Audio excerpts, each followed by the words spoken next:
Hello everyone, आशा करता हूँ आप बहुत अच्छे होंगे।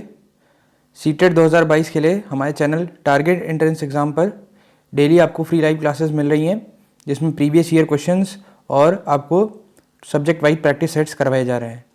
तो अपने दोस्तों से चैनल को शेयर करिए और वीडियो को ज़रूर लाइक कर दीजिए, जिससे हमें मालूम चले कि कितने लोग हमारे साथ जुड़े हुए हैं। ठीक है, हमारे साथ ही साथ हमारे टेलीग्राम चैनल को भी आप ज्वाइन कर सकते हैं। वहाँ आपको क्विजेस और डिफरेंट टाइप की PDF मिल जाएंगी, जिससे आपको हेल्पफुल कंटेंट मिलेगा। ठीक है, चलिए, तो जो आज सेक्शन हम लोग करेंगे वो है हिंदी सेक्शन। इसमें बात हो चुकी है, एक गद्यांश आता है, एक पद्यांश आता है, 15 मार्क्स का दोनों, प्लस आपका पेडागोजी के क्वेश्चंस आते हैं। तो हम लोग पहले पेडागोजी क्वेश्चंस करेंगे, फिर आपका क्वेश्चन चालू करेंगे किसका, गद्यांश और पद्यांश का। ठीक है, तो अपनी कॉपी के साथ बैठे रहिए एकदम रेडी होकर। चलिए, पहला प्रश्न क्या कहता है, भाषा कौशल के संबंध में कौन सा कथन सही नहीं है। ध्यान से क्वेश्चन देखिए, भाषा कौशल के संबंध में कौन सा कथन सही नहीं है। एक, भाषा कौशल एक क्रम में ही अर्जित किए जाते हैं। दूसरा, भाषा कौशल एक दूसरे से प्रभावित करते हैं। तीसरा, भाषा कौशल एक दूसरे से संबंधित है। भाषा कौशल एक क्रम में अर्जित नहीं किए जाते। तो हमें क्या बताना है कि इसमें से सही नहीं है, सही नहीं वाली बात बतानी है। तो ध्यान रखिएगा कि भाषा के जो कौशल है, भाषा के कौशल क्या क्या है, जैसे बोलना, लिखना, समझना, ठीक है, पढ़ना, तो ये सारे जो है भाषा कौशल हैं। लेकिन इनमें से कौन सा ऑप्शन सही नहीं है उसके बारे में, तो आपका सी जो है वो सही नहीं है।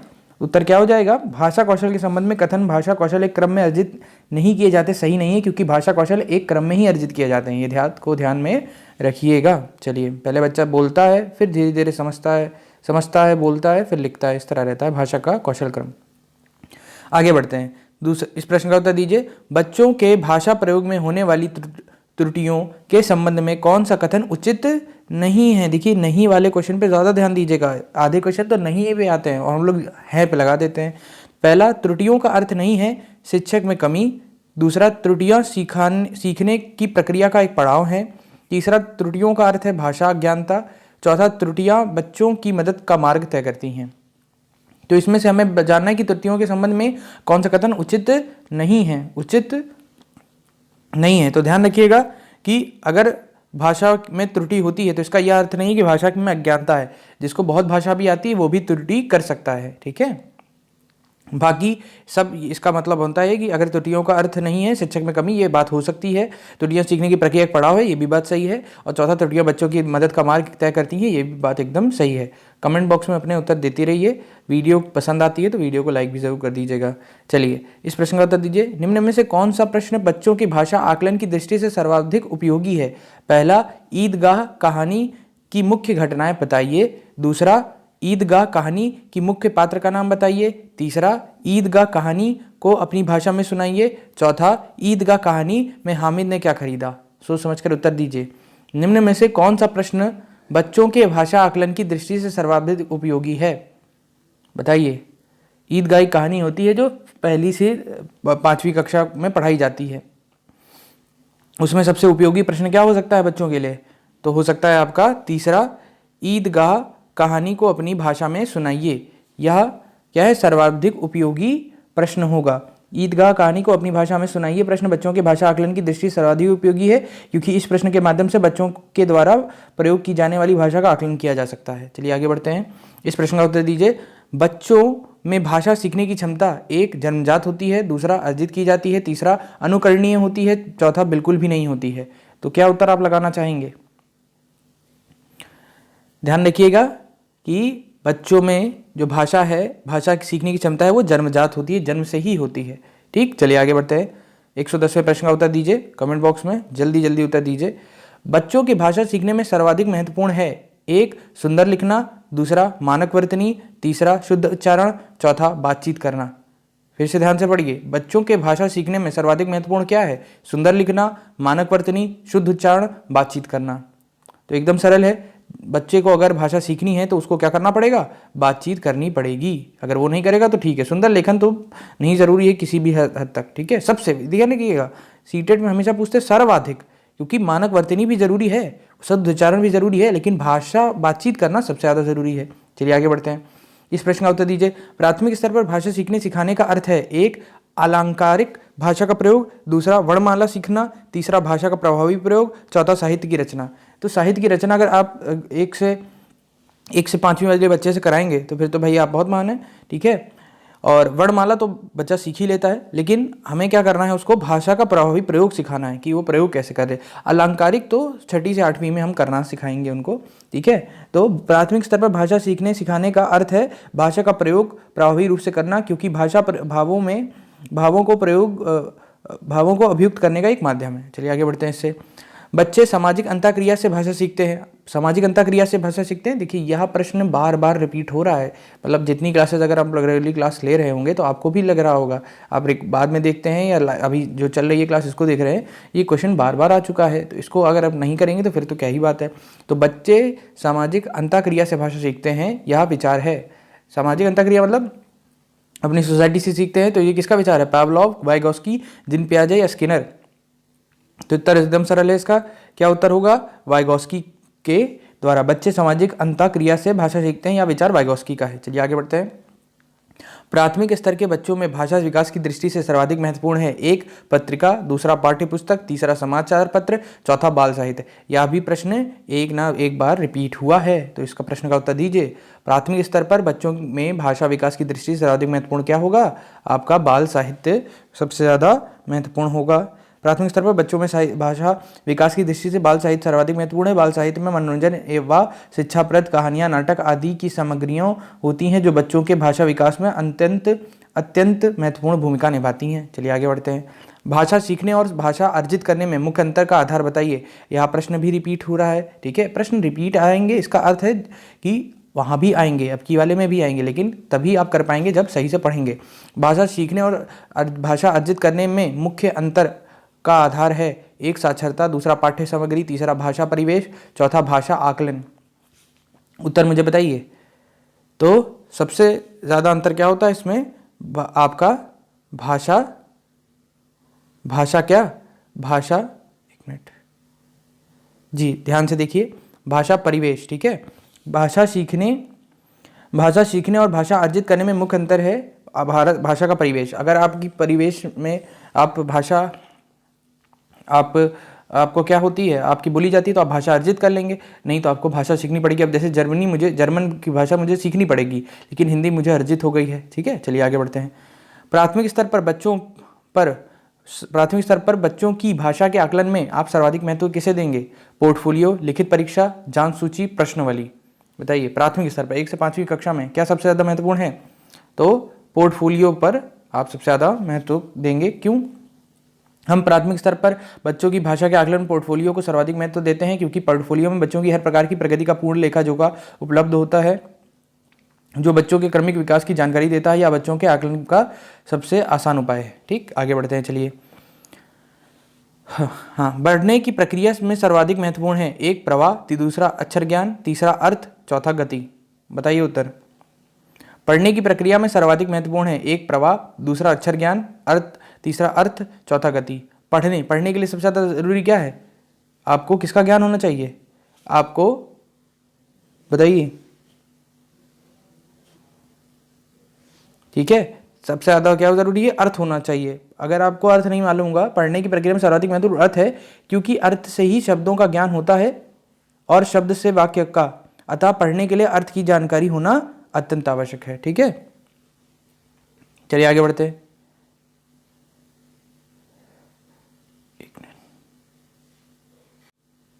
जी, 117वें प्रश्न का उत्तर दीजिए। बच्चों को लिखना सिखाने में सबसे अधिक महत्वपूर्ण है, एक काव्यात्मक भाषा, दूसरा विचारों की अभिव्यक्ति, तीसरा सुंदर लेखन, चौथा वर्तनी की शुद्धता। तो अब जब वो लिख रहा है तो उसके लिए सबसे ज़्यादा ज़रूरी क्या है? कि वो जो भी सोच रहा है उसको वो लिख सके, विचारों की अभिव्यक्ति कर सके। तो बच्चों को लिखना सिखाने में सबसे अधिक महत्वपूर्ण विचारों की अभिव्यक्ति है। यदि विचारों की अभिव्यक्ति नहीं होगी तो बच्चों को सिखाने में कठिनाई होगी। अतः बच्चों को लिखने और सिखाने के लिए विचारों की अभिव्यक्ति का होना अत्यंत आवश्यक है। आगे बढ़ते हैं। प्राथमिक स्तर के बच्चों के लिए पाठ्य पुस्तक के निर्माण में आप सर्वाधिक महत्वपूर्ण किसे मानते हैं? एक भाषा का विविध गद्य साहित्य, दूसरा प्रसिद्ध लेखक, तीसरा प्रसिद्ध रचनाएं, चौथा भाषा की विभिन्न रंगतें। प्राथमिक स्तर के बच्चों के लिए पाठ्य पुस्तक के निर्माण में आप सर्वाधिक महत्वपूर्ण किसे मानते हैं? प्राथमिक स्तर के बच्चों के लिए, ठीक है, पाठ्य पुस्तक के निर्माण में आप सर्वाधिक किसे महत्वपूर्ण मानते हैं? तो बताइए क्या उत्तर होगा? कमेंट बॉक्स में उत्तर दीजिए। उत्तर क्या होगा? भाषा की विभिन्न रंगतें। इसका अर्थ क्या है कि प्राथमिक स्तर के बच्चों के लिए पाठ्य पुस्तक में निर्माण में भाषा की विभिन्न रंगें सर्वाधिक जरूरी हैं। प्रसिद्ध लेखक भी कह सकते हैं, लेकिन सबसे ज्यादा, सबसे महत्व, देखिए फिर से वही, यहाँ एक शब्द बार बार हर प्रश्न में आपको मिलेगा, सर्वाधिक महत्वपूर्ण। ऐसा नहीं कि प्रसिद्ध लेख महत्वपूर्ण नहीं है, ऐसा नहीं कि प्रसिद्ध रचनाएं महत्वपूर्ण नहीं है, ऐसा नहीं कि भाषा विविध साहित्य महत्वपूर्ण नहीं है, लेकिन सर्वाधिक महत्वपूर्ण आपका भाषा के विभिन्न रंगतें ही हैं। ठीक है, आगे बढ़ते हैं। चलिए इन दो प्रश्न का उत्तर दीजिए। पहला प्रश्न देखते हैं, बहुभाषिक कक्षा में मातृभाषा के प्रयोग को एक अनदेखा कर दिया जाना चाहिए, दूसरा अस्वीकार किया जाना चाहिए, तीसरा स्वीकार किया जाना चाहिए, चौथा अधिक महत्व नहीं दिया जाना चाहिए। बताइए, अगर आप किसी उड़ीसा में गए हैं पढ़ाने के लिए और वहाँ उड़िया मेन भाषा है, लेकिन आपको क्या है, हिंदी पढ़ाना है, तो आप क्या करेंगे? वहाँ कैसा आप क्या करेंगे? जो अगर वो उड़िया में बोलेंगे तो ध्यान रखिएगा कि इसको आपको स्वीकार करना ही पड़ेगा। ठीक है, स्वीकार ही किया जाना चाहिए। ऐसा क्यों है? देखिए, बहुभाषिक कक्षा में मातृभाषा के प्रयोग की स्वीकार किया जाना चाहिए। इसके माध्यम से सभी बच्चों को अलग अलग मातृभाषा को जानने का अवसर प्रयोग होगा। अब जैसे अलग अलग बच्चे हैं, कोई उड़िया बोल रहा है, कुछ और भाषा बोल रहा है, कन्नड़ बोल रहा है, तो उससे क्या होता है कि अलग अलग मातृभाषा को जानने का अवसर मिलता है सबको, बच्चों को, तो बहुत ज़रूरी है और इसको स्वीकार किया जाना चाहिए। आखिरी प्रश्न है, मतलब पेडागोजी का आखिरी प्रश्न है ये, सोच समझ के उत्तर दीजिए। भाषा सीखने सिखाने में सर्वाधिक महत्वपूर्ण है, एक संचार माध्यमों का प्रयोग, दूसरा अभिभावकों का साक्षर होना, तीसरा भाषा शिक्षक का भाषा ज्ञान, चौथा भाषा का समृद्ध परिवेश। बताइए उत्तर क्या होगा? उत्तर बताइए जल्दी से। भाषा सीखने सिखाने में सर्वाधिक महत्वपूर्ण क्या है आपका? बताइए जल्दी से। भाषा सीखने सिखाने में सर्वाधिक महत्वपूर्ण है आपका भाषा का समृद्ध परिवेश। अगर परिवेश में, आसपास में, भाषा सीखने में सिखाने में महत्वपूर्ण आपका भाषा का परिवेश, समृद्ध परिवेश है, क्योंकि बच्चे परिवेश में मौजूद भाषा को अर्जित करते हैं। अतः भाषा परिवेश जितना समृद्ध होगा, बच्चों की भाषा सीखने में उतनी आसानी होगी। ठीक है, तो सबसे ज़्यादा इंपॉर्टेंट आपका परिवेश। अब जैसे अगर मैं जर्मन सीखने जा रहा हूँ, तो मेरे आसपास तो कोई जर्मन नहीं बोलता, तो मुझे सबसे ज़्यादा तकलीफ होगी उसको भाषा को सीखने में, ध्यान रखिएगा। और हिंदी मुझे सीखने में दिक्कत नहीं हुई, जन्मजात सीख गया, क्योंकि आसपास का परिवेश कैसा है, हिंदी मातृभाषा बोलता है। चलिए, अब हमने पेडागोजी के 15 प्रश्न कर लिए हैं, अब हम गद्यांश के और पद्यांश के प्रश्न करेंगे। यह प्रश्न सरल दिखते हैं, लेकिन इसमें अगर आप फुल नहीं ला रहे तो आप अपनी ही गलती के कारण ऐसा कर रहे हैं। ठीक है, चलिए पढ़ता हूँ गद्यांश, ध्यान से सुनिए। मानव के मर्म स्थल में परोपकार और त्याग जैसे सद्गुणों की जागृति तभी हो पाती है जब वह अपने तुच्छ भौतिक जीवन को नगण्य समझकर उत्साह उमंग के साथ दूसरों की सेवा, शुश्रूषा तथा सत्कार करता है। यह कठोर सत्य है कि हम भौतिक रूप में इस संसार में सीमित अवधि तक ही रहेंगे। हमारी मृत्यु के बाद हमारे निकट संबंधी, मित्र, बंधु बांधव जीवन भर हमारे लिए शोकाकुल और प्रेमाकुल भी नहीं रहेंगे। दुख मिश्रित इस निर्बल भावना पर विजय पाने के लिए तब हमारे अंतर्मन में एक विचार उठता है कि क्यों ना हम अपने सत्कर्मों और सद्गुणों का प्रकाश फैलाकर सदा सदा के लिए अमर हो जाएं। सेवक प्रवृत्ति अपनाकर हम ऐसा अवश्य कर सकते हैं। अपने निस्वार्थ व्यक्तित्व और परहित कर्मों के बल पर हम हमेशा के लिए मानवीय जीवन हेतु उत्प्रेरणा बन सकते हैं। अनुपम मनुष्य जीवन को सद्गति प्रदान करने के लिए यह विचार नया नहीं है। ऐसा विचार सज्जन मनुष्यों के अंतर्मन में सदा उठते रहते हैं तथा इन्हें अपनाकर वे दुनिया में अमर भी हो गए।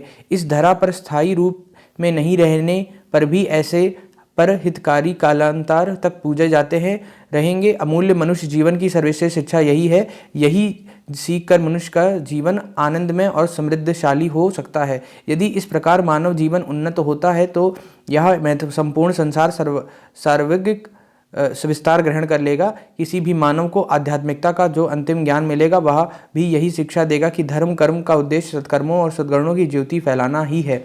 चलिए अब आगे बढ़ते हैं प्रश्नों पर। पहला प्रश्न, ऐसे परोपकारी लोग सदा पूजे जाते रहेंगे जो एक आनंदमय जीवन जीते रहे। दूसरा, अमूल्य मानव जीवन में सर्वश्रेष्ठ शिक्षक रहे। तीसरा, सेवक वृत्ति अपनाकर परहित करते रहे। चौथा, धरती पर स्थायी रूप से नहीं रहे। बताइए आप किनके ऐसे परोपकारी लोग सदा पूजे जाते रहेंगे? कौन पूजे जाते रहेंगे? तो तीसरा उत्तर होगा इसका क्या? जो सेवक वृत्ति अपनाकर परिहित करते रहें, जो दूसरों की आपकी मदद करते रहें, वही हमेशा पूजे जाएंगे। दूसरा प्रश्न, कठोर सत्य के इसे कहा गया है। एक, भावनाओं पर नियंत्रण न कर पाना। दूसरा, निकट संबंधियों पर अस्थायी प्रेम। तीसरा, भौतिक संसार की तुच्छता। चौथा, भौतिक शरीर की नश्वरता। कठोर सत्य क्या है बताइए? तो कठोर सत्य यही है कि जो आपका मेरा शरीर है वो क्या है? शरीर एक नश्वरता है, ठीक है।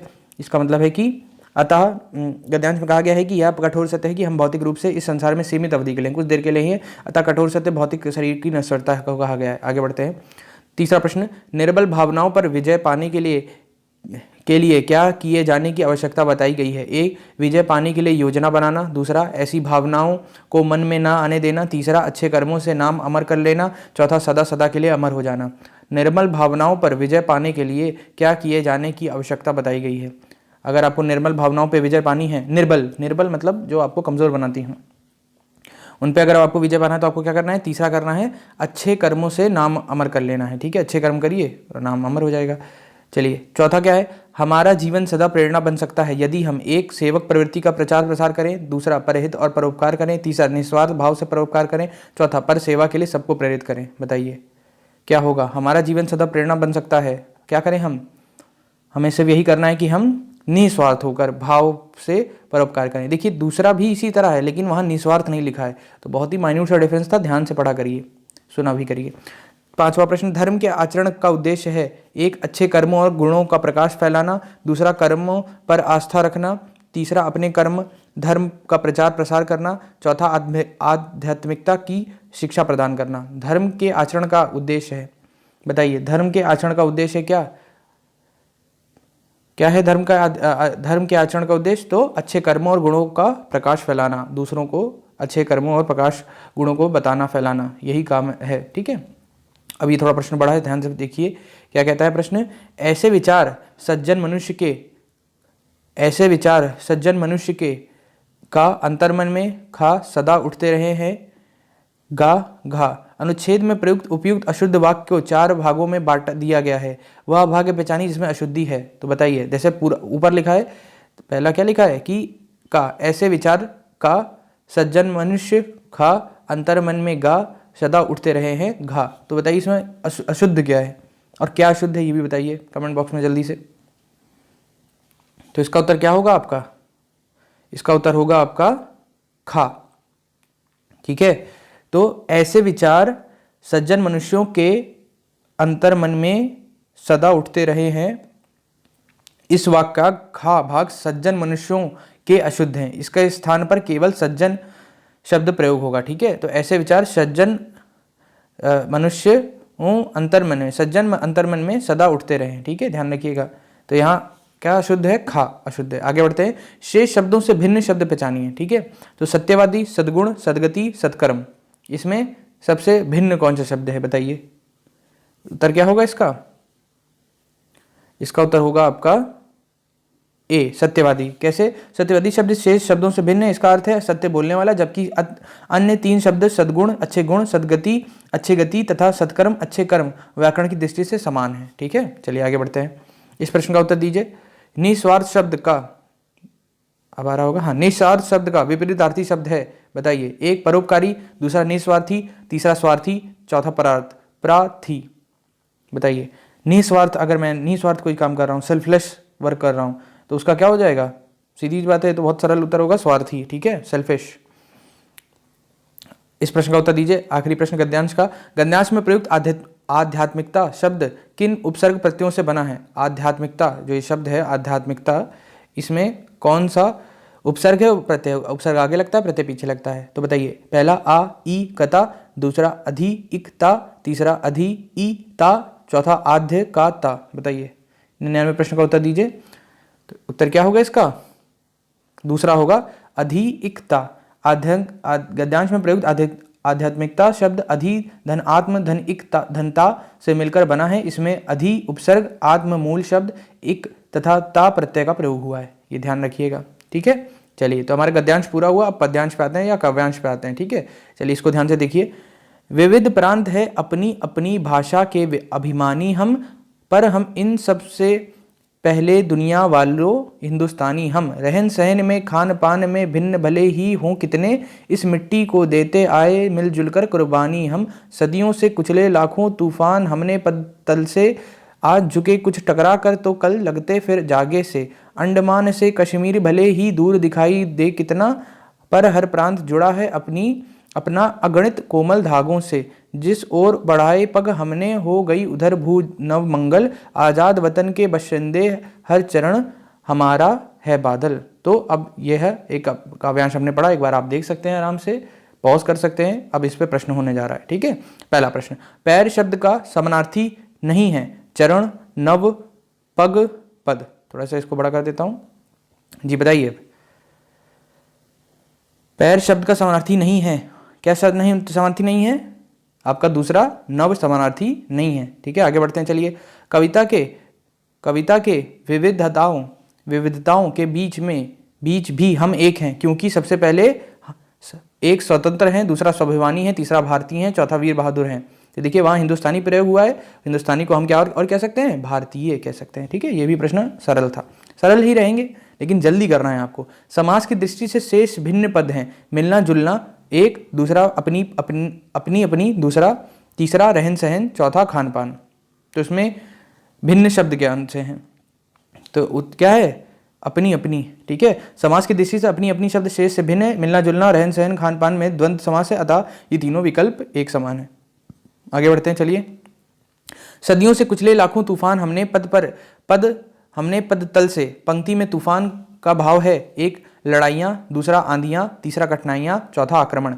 तो हम पे क्या होता रहा है? सालों से हमारी कठिनाइयाँ हमारी रही हैं। तो सदियों से कुचले लाखों तूफान हमने पद तल से, पंक्तियों में तूफान का भाव है कठिनाइयों से, ठीक है। अंडमान से कश्मीर भारत में है, एक क्रांतिकारी राज्य, दूसरा निकटस्थ राज्य, दूरस्थ राज्य, बलिदानी राज्य। तो एकदम सरल है मेरे हिसाब से। तो आप बता सकते हैं अंडमान एकदम नीचे है, मतलब हमारे मैप में, और सबसे ऊपर क्या है? आपका कश्मीर हमारे हेड पर।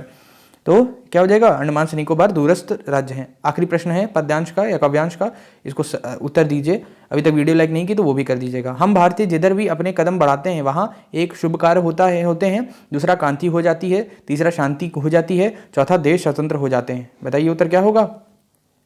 तो उत्तर होगा इसका शुभ कार्य होते हैं, ठीक है। हम भारतीय जिधर भी अपने कदम बढ़ाते हैं वहाँ शुभ कार्य होते हैं। तो मुझे उम्मीद है कि आपको क्लास पसंद आई होगी। अगर आपको सब कुछ और आपको फीडबैक देना है तो नीचे कमेंट बॉक्स में दे सकते हैं। इन 30 प्रश्नों में आपके कितने सही हुए ये भी मुझे ज़रूर बताइए। धन्यवाद।